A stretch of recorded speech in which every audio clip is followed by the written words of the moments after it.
ba sa music ang mga alaga ninyong hayop? Yung tipong napapasabay pa talaga sila sa pagkanta tulad nito.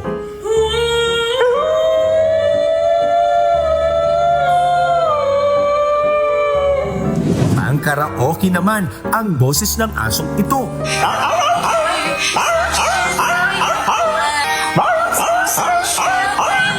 Habang ang ilan hindi man makakanta napapasayaw naman sa tugtog.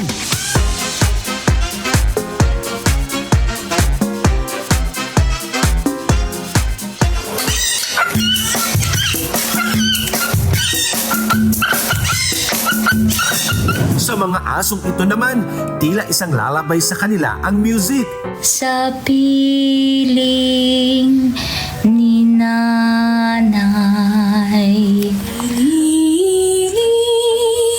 tulugan na.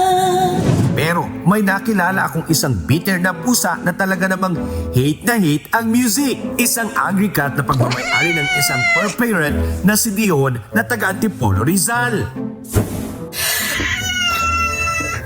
Teach you what shoes to wear, how to fix your hair. Ow! Everything that... So, hello, I'm Dion po. So, I'm a singer and songwriter. Nakakatawa lang po kasi hindi ko po alam kung siniseryoso ng mga tao yung pagkakanta ko kasi for fun yung mga videos ko with Tomomi.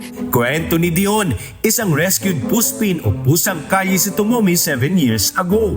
Aniya, panahon ng pandemic nang magsimula siyang mag-video stream bilang isang libangan. At dito na rin niya natupasan na galit sa music ang pusa. Madaling araw na ako nagsistream. Hanggang 5 a.m., 6 a.m. ganun ako mag-stream. So usually mga nanood sa akin hindi lang Pinoy, pati po taga ibang bansa.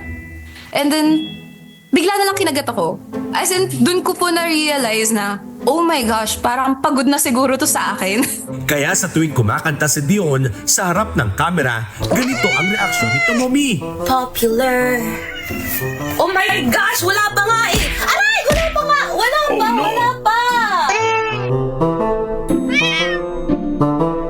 Gayunman, itinuturing pa rin ni Dion na isang best for babies niya ang pusa. Dagdag pa niya, bukod kay Tomomi, may mga iba pa siyang alagang puspin. Bitter man sa music ang pusa, pero handa pa rin umano siyang alagaan at mahalin si Tomomi. Alan Manansala, UNTV News and Rescue. Diyos ang aming sandigan, serbisyo publiko ang aming pinahahalagahan.